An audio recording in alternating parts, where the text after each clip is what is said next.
Hello everyone, my name is Tysheka and I want to welcome you back to my YouTube channel. Today we'll be kicking off part 3 of our core digital documents, where we'll be zoning in on faculty meeting agenda templates. Now, if you are a teacher, I know you are probably cringing with a little give trying to figure out why do we need faculty meetings.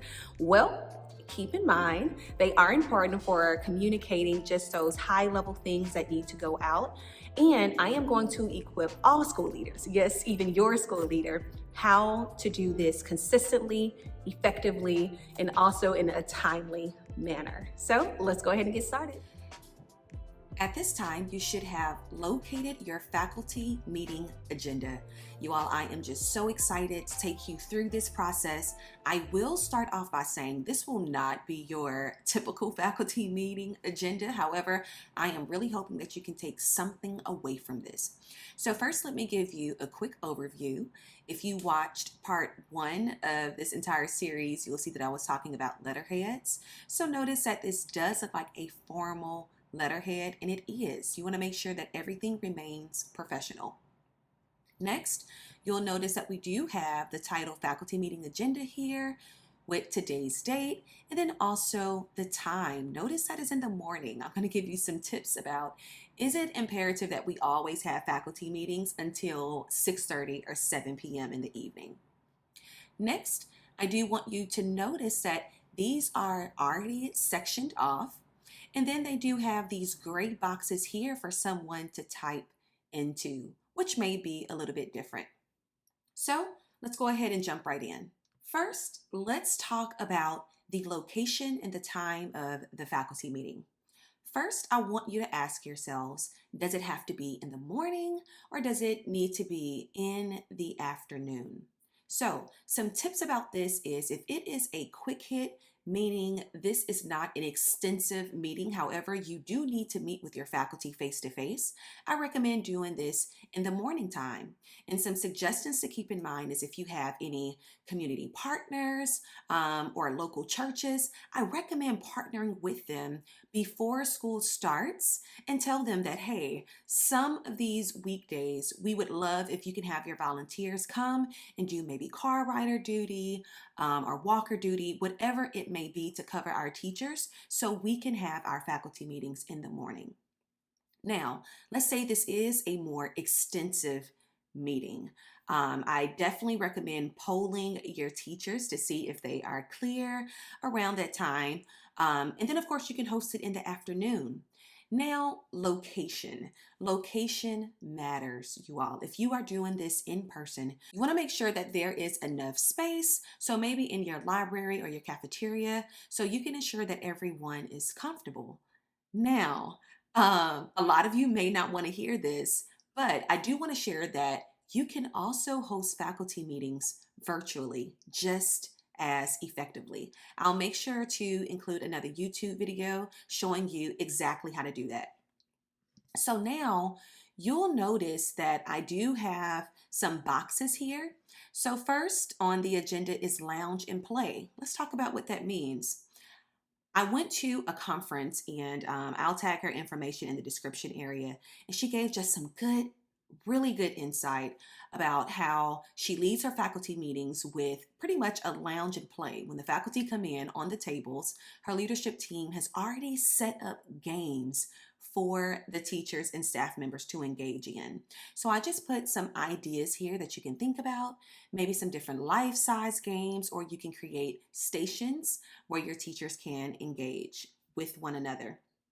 So next on the agenda, we have a reflection moment, which I also got from this principal at the conference. And just some of the topics that you can think about is, why me? Teachers really reflecting on, why am I the best person for the students at this time? And then also another topic is that one, meaning have them reflect on who is that kid that they can't seem to really connect with.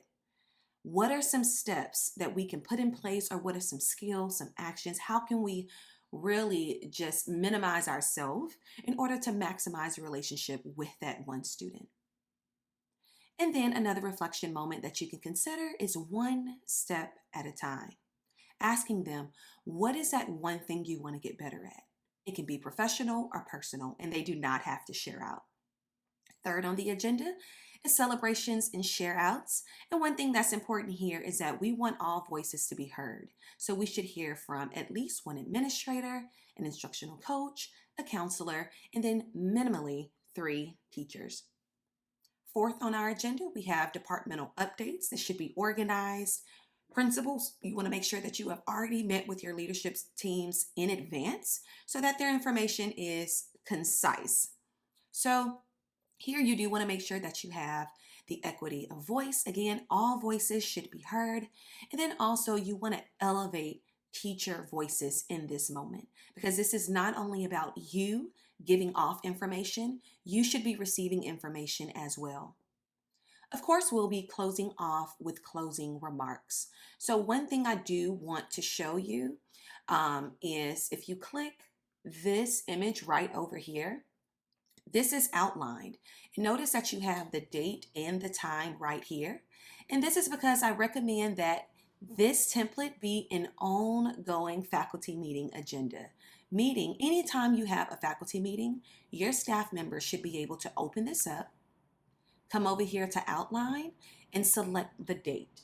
That way, everything is in one area and they do not have to go through all of these emails. Another thing that I recommend is that you get your staff members in the habit of copying this so they can have their own and actually take notes. So this section right here is actually for staff members to take notes when they are in the faculty meeting so they can remain engaged.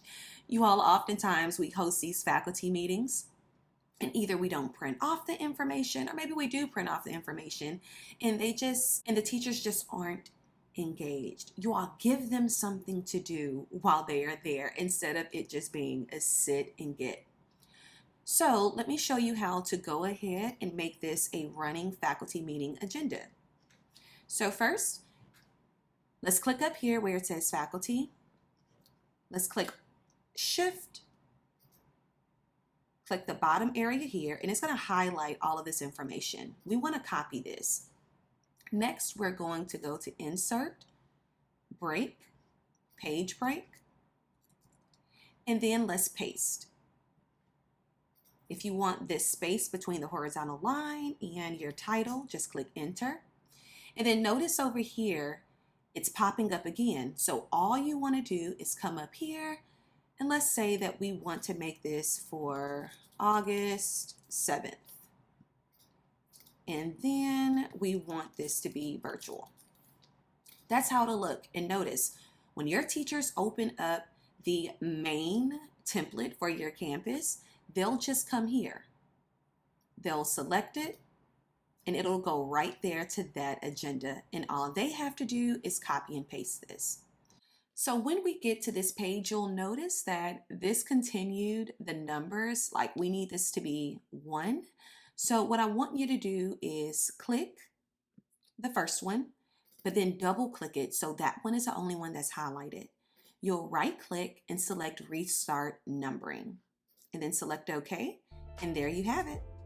So you all, I really hope you found this helpful. If you have any questions at all, please make sure you drop those in the comment area and I'll be sure to answer those for you. Well, you all, that is it. I hope you all enjoyed it. If you have learned something new and you feel more ready to tackle this faculty meeting, leave me a comment in the comment area.